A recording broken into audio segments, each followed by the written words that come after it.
CineD, your digital cinema tech resource, supported by B&H and CVP. Hello everyone, my name is Grant Mueller-Sheldon and I'm a Roscoe and Sigma ambassador and filmmaker, and this is the Cinematography Challenge sponsored by Roscoe and Sigma. We're here in LA to essentially nerd out about cinematography with a heavy emphasis on color, lighting, and optics. Today I'm joined by DP and fellow Sigma ambassador, Elle Schneider. Hi Elle, how are you doing? I'm good. Good. Tell me a bit about your background. How'd you get into cinematography? When I talk about how I got into cinematography, I tell people that I came from the Dario Argento School of Cinematography. That is, I learned how to light by buying clamp lights at Home Depot and putting really thick, heavy party gels and using colored lights for almost every light position. Okay. So that's something that I'm always super excited about, is working with color, and that's one thing that has been amazing as a DP working in this new LED heavy environment, is that there are now so many easier and really exciting options for colored fixtures. What kind of stuff do you work on, just out of curiosity? I do a lot of work in music videos, some television, short films. I have a feature that's on the circuit right now, so I tend to work more in independent film because I like stuff that's cool and crazy and weird. Okay, so we have a couple of quick rules here to get out of the way. You're gonna select one theme, movie type or film, and here's just a couple of the options that you get to pick from.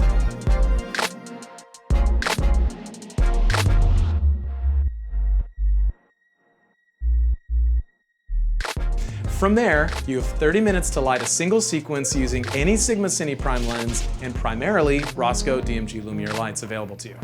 Why 30 minutes? It doesn't matter the size of the project. We've all had that moment where we just have to get it done and get that shot lit quickly. I'm gonna be here to help with the setup as well as the team from Sigma and Roscoe. So that's it. We hope this series will be fun and hopefully a bit educational, because the best way to improve is to test and try new things. All right, so here we go. All right. Pick your subject, maybe stir it up a little. All right. Yeah, don't look, that's key. Trying to do it really fairly, guys. Please do. Okay. All right.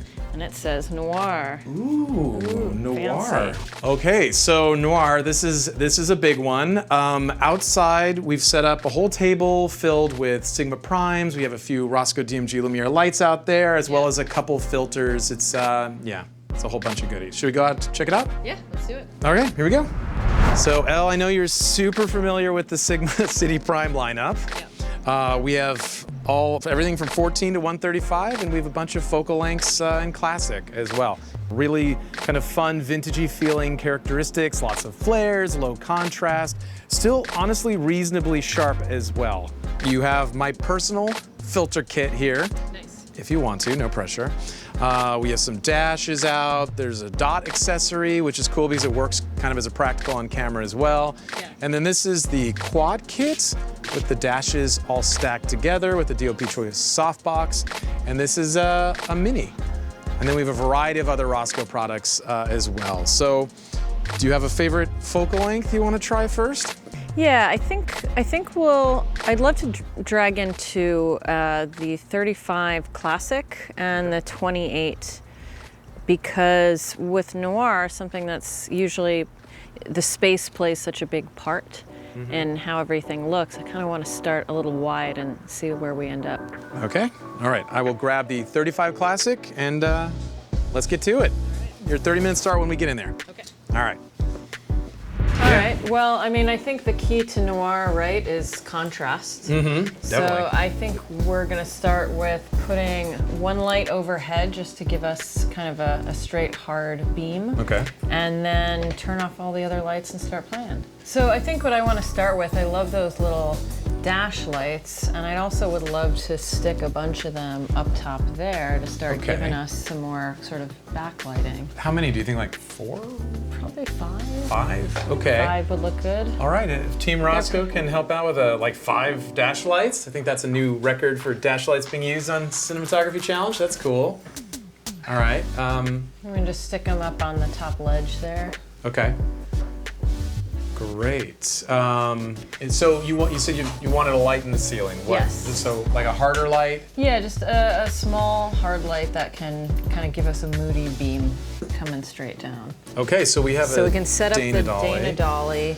And I'm kind of actually thinking something where we might be able to establish the space a little bit, kind of like tilt down and dolly in at the same time. Like and the see how beginning that of goes. some noir scene, Yeah, like the first shot. And so we'll just leave the camera on the Dana Dolly for now, but back a little bit. So yeah, and then just I think for fun effects, okay.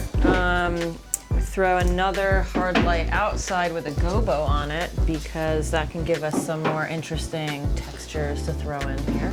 Any particular flavor of gobo you're feeling? Blinds. You know, Blinds? I think we'll go real traditional to start with. So this is Shawan. He's going to be our actor and model on camera here. I would love to kill the house lights. I feel like, Okay, yeah, let's go with house do we lights. think we're lit enough in here to kill the house lights? I think we can. Yeah, Shawan, why don't you get that? All right, so everyone moves safely. It's getting darker. Awesome, okay. Madison, if you can hit power on that guy, thank you. All right, so in terms of camera settings, you're at 5600 Kelvin, you're all the way open T2.5 and 800 ISO 2398. Anything about that you want to change? I'll probably go to 4300 to go a little bit cooler. Okay. What'd be interesting, you know, I think we kind of get an interesting twofer here. We can kind of pull a Del Toro and George Miller and give ourselves a traditional black and white noir look and then see what that looks like in kind of a more futuristic noir look that gives us poppy colors. I love that. But I am curious whether it's possible to monitor in black and white for this. Can we bring it up to full saturation and lower intensity and see what color we're at? What gel number is CD yellow? Grape mustard yellow. I think it's color 738. And then, do we have the ability to control the intensity of this light up that here? overhead? Yeah. Can we cut it by like 20%? Emily, can I get you on this side? Lacey, how are we doing on here. time? So you're at 16 minutes and 45 seconds. Okay, you got all the time in the world. This is looking great already. What are you thinking? Talking out I loud. feel like our light up there is spread a little wider than I'd like. I'd really like kind of more of a focused beam. I would love it so that when he's standing here, we're not getting a lot of light on his face. And right now we're getting a lot of light on his face. Yeah. We can cinefoil wrap that. And I would love to put the dash with the dot on the hook of the lower one, if we can make that work. So Shawan, I think what I'm gonna start with is you back here with a drink. So probably just fill it a little bit with something and start with you here. The idea being that you should be, hopefully, fairly kind of silhouetted over here with light falling here but not on your face. Okay. And then we'll have you walk into the light here and find this light and then kind of come over here and put the cup down and look at your vast New York Times collection. Fantastic. Yes. Great. Cool. I have ideas. Nice. You do? Good. Okay, Nice. so 11-minute mark. It's a descent into madness. How's that haze level, Elle? That's good for right now. So one thing that I would love to do is trying to see. I kind of would love to get him a little bit more silhouetted there. So I'm trying to think whether that means angling off that hard light outside a bit so that's not hitting him as directly. Do you see? Shawan, take a step back. Okay, so Harris, can you pan the outside light left? Yeah. And Zach, can you please give Shawan a mark for optimum profile? Thank you. I would love to, again, we'll see how we can do this while not throwing too much light onto the scene, because I kind of like what we have set up here. 5 minutes left. I'd love to take Thank you, that 5 extra minutes. mini and kind of put it over here on sort of a low intensity warm tungsten. It feels like a noir like character reveal, like, you know? It's Yeah, that that's what I'm vibe. trying to go for. Again, in an ideal noir scenario, you would not have any white walls because that's sort of bouncing some of the light around. And I think one of the cool gritty things that they did a lot with noir is, you know, they were using exterior streets at night, things where they could really have that like grit and darkness and texture in the environment around them. So it's interesting recreating that. This needs a lower stand. I don't know, Al. We're running out of time for this one. Doing my best. Kill it. Okay, that one's dying. I'll just leave it right there. Oh, it was good there? Just leave it right where it is. Okay, walking away. But it's still on. You want it on? You can just leave it right there and walk away. So Amazing. Let's move this guy over. Let's hug it right up to the slider. Yep. Okay, you have 42 seconds. Okay, we got some stand action. Pull that out. Okay, let me turn off the mini, please. Alrighty, I think we're good. Oh, that's time. Okay, 30 minutes. You did it. Okay, so yeah, congrats. This looks great. Very cool. Okay, Elle, so 30 minutes are up. Now we do the shots.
All right, here we go.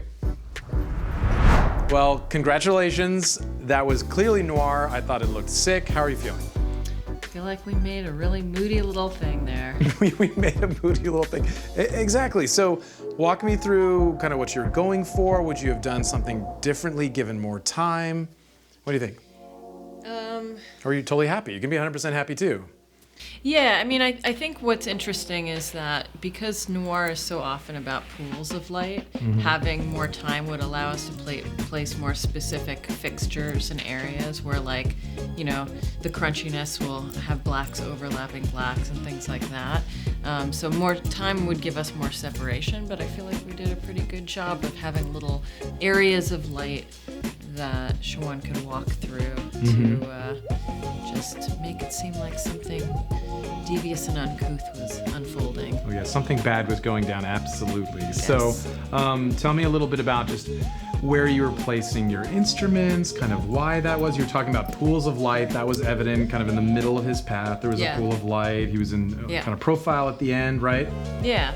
So in this space, it's kind of interesting trying to put together a noir because you have a big white space, so a lot of light bouncing around. So I tried to stay directional where I could, and also use brighter, softer lights as backlights or sort of in the foreground to not like flood the space with a light, but to have very specific areas of light. So using just a mix of different styles of light to kind of control the look to the degree that we can in the space.